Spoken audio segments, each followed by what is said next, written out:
All right, good morning, everybody. This is the Anchorage COVID-19 response update for the 26th of August. Roll call. Weather.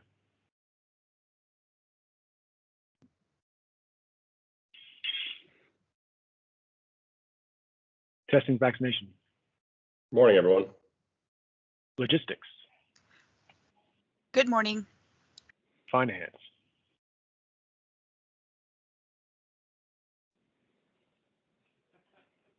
Finance is here. Safety. Good morning. Public information. Good morning. Liaison. Good morning.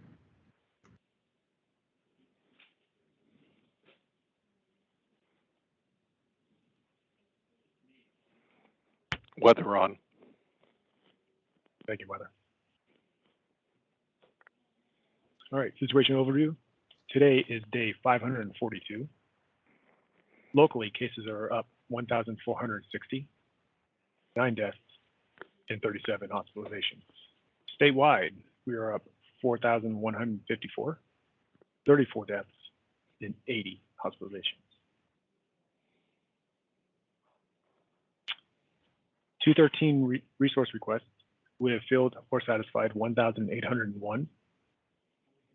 Filled 2 since the last report, and currently we're working 13.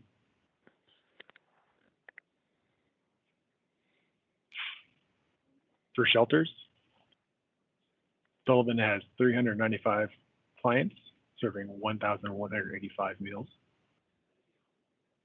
Total, for congregate shelters, we are 395. For non-congregate, 416, for a total of 811.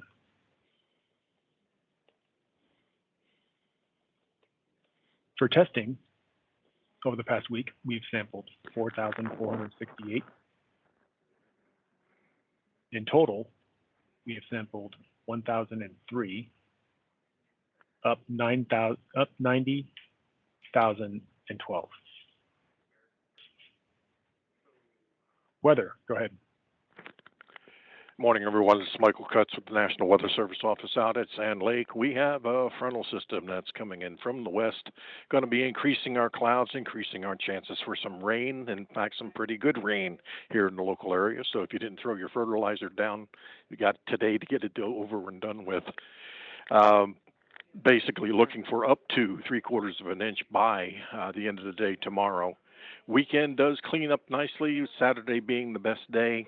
And windy conditions over western Anchorage, turning an arm in the hillside on Friday. That concludes my briefing. Are there any questions?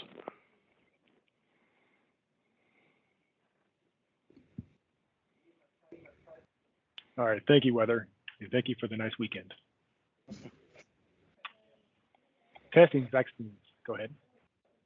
Good morning, everyone. This is Pat Ryder, Emerging Infectious Disease Assistant Program Manager. Today in testing, Visit Healthcare reported the following over the last 7 days. A 16% increase in sample collections from community and priority populations. This number is comprised of a 19% increase in sample collections from the community testing locations and a 27% decrease in sample collections from priority populations. Cases in the community and priority populations are continuing to increase. For a 7-day average, we are averaging 158 cases per day. As of August 25th, our estimated daily growth rate is 2.48%, and cases are predicted to double in just under 28 days. Our 14-day average reproductive rate is 1.119. A reminder that a reproductive rate above 1 indicates that the virus is still continuing to spread. And a 14-day average case rate of 56.6 for every 100,000 residents. Our current alert level is high. This indicates that there is widespread community transmission with many undetected cases. With vaccines, our Visit Healthcare clinics had an increase in the average daily vaccination rate of 9.6% from the previous week. We have some upcoming pop-up vaccine clinics. Tomorrow, Friday, we have the Muldoon Boys and Girls Club from 11 a.m. to 4 p.m. Also on Friday, we have the Tasty Freeze from 4 to 8 p.m. This Friday and Saturday, we'll have the Fifth Avenue from the hours of 12 to 4 p.m. And on Sunday, we'll have the Lusac Library from 1 to 5 p.m. Finally, just a reminder, our mobile vaccine clinics can come to you wherever you are, be it a church, business, or other organization. For more information or to schedule, please dial 907-531-5100. This includes testing and vaccines, barring any questions, and a report.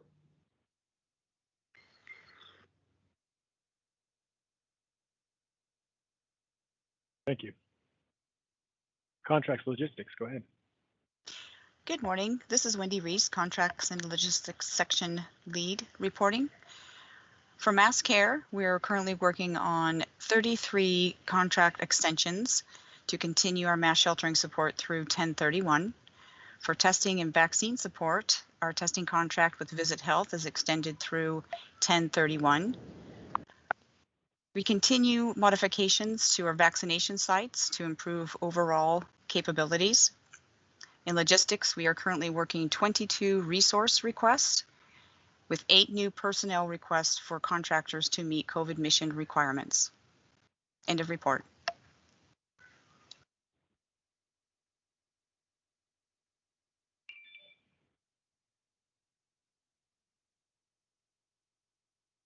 And thank you, contracts and logistics. Finance, go ahead. Good morning. This is Audrey Jo Malone reporting for Finance. Our current encumbrances today, as of 8/26, are $14,526,916, with actual spent to date of $75,684,441, with a grand total of $90,207,357. As always, we are currently seeking cost recovery for expenses by way of federal funding, and please continue submitting invoices and supporting documentation to EOC invoices at anchorageak.gov. End of report.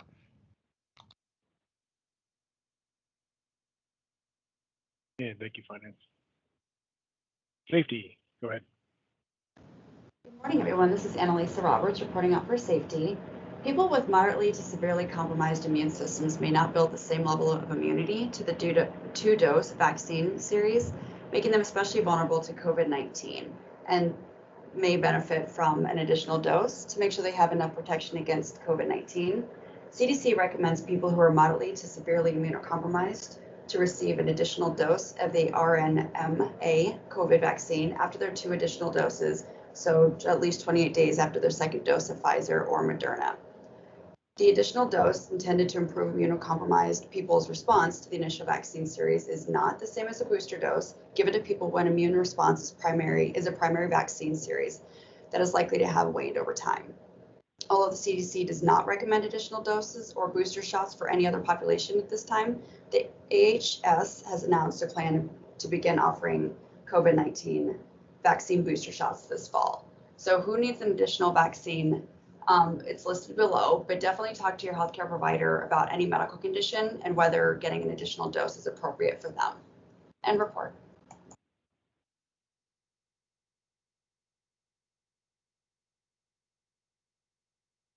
And thank you, safety. Public information, go ahead. Good morning, everybody. This is Laura Atwood, Public Information. Excuse me. So one of the things that we've been messaging this week is asking our community members to be kind and respectful to employees of businesses that have gone back to requiring masks. Please remember that that employee at the coffee shop may not be the one who made the decision. That probably came from their boss.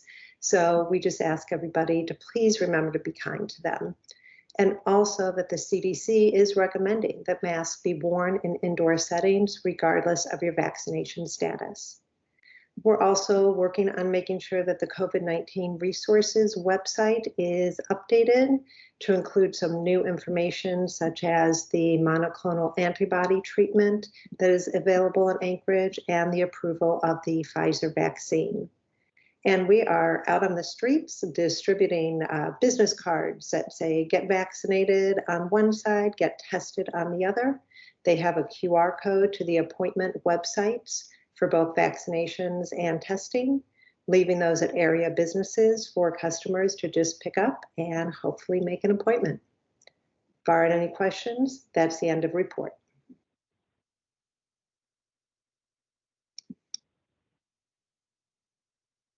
Thank you, Public Information. Liaison, go ahead. Good morning, this is Drielle Welch, Acting Liaison Officer for the Anchorage EOC. Thanks to all of our partners who are able to join us today. Do we have any cooperators that would like to report out this morning?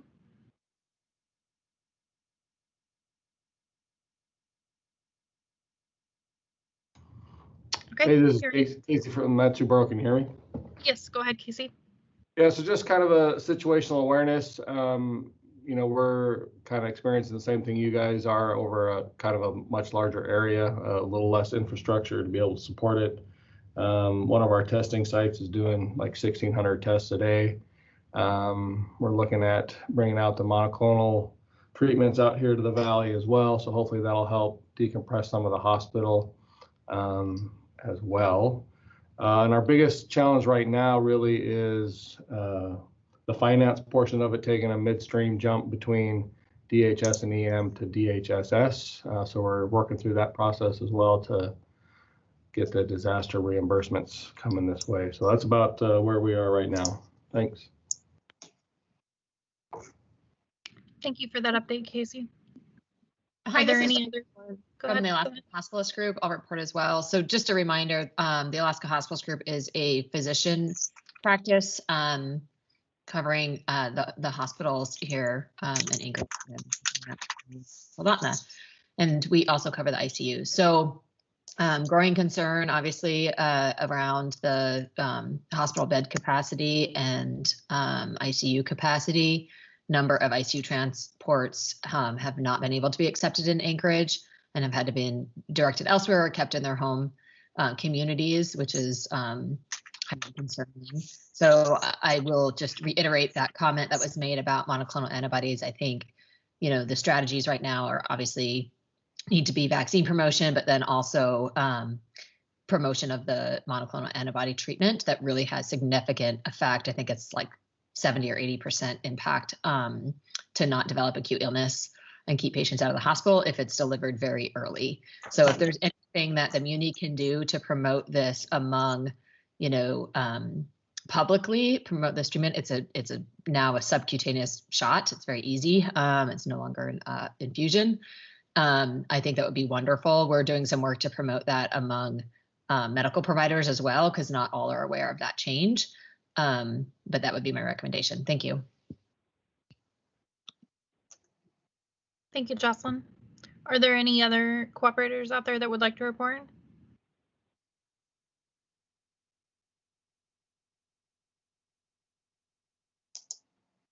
Okay, next slide, please.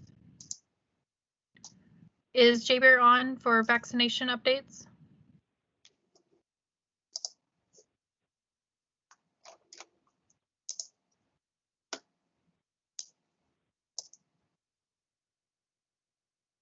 Okay, not hearing anything from J-Bear. Go ahead, next slide, please.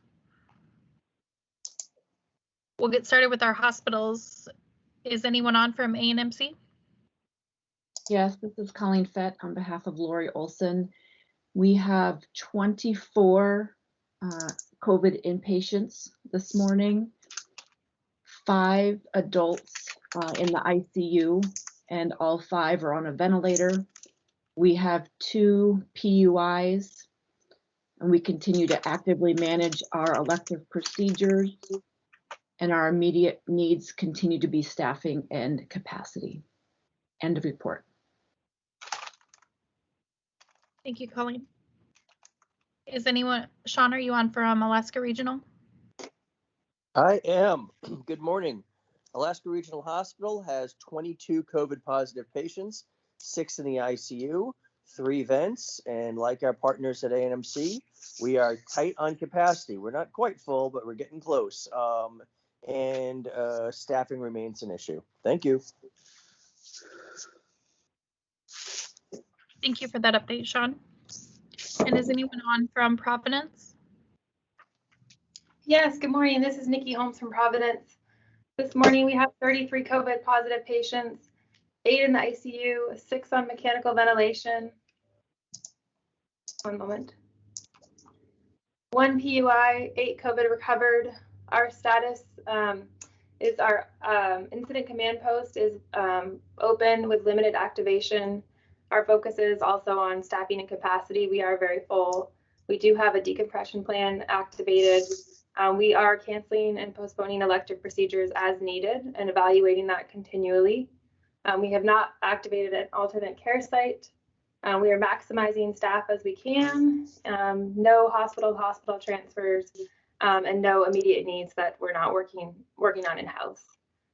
But just very, very full. Thank you so much. Thank you for that update, Nikki. Kara, are you on for Matsu Regional? Yes, I am. Kara from Matsu Regional Medical Center. Currently 22 positives, with 10 of those in the ICU and 9 on vents. One change to the slide is that we have activated our internal incident command. That's it. Thank you. Thank you for that, Kara. And that's it for the liaison.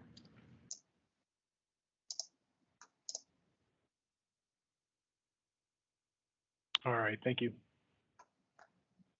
And there is another question in the chat room by Mr. Babb. He's asking if there's, other than staffing shortages, are there any potential medical equipment shortages that anybody's aware of?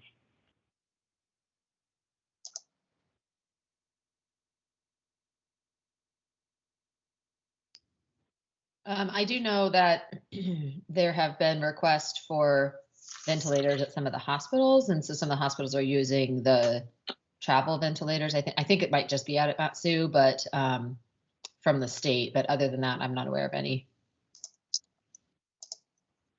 All right, thank you, ma'am. And if there are no other questions, the next operational update will be on the 2nd of September at 10 o'clock. And thank you for everybody coming, and see you then.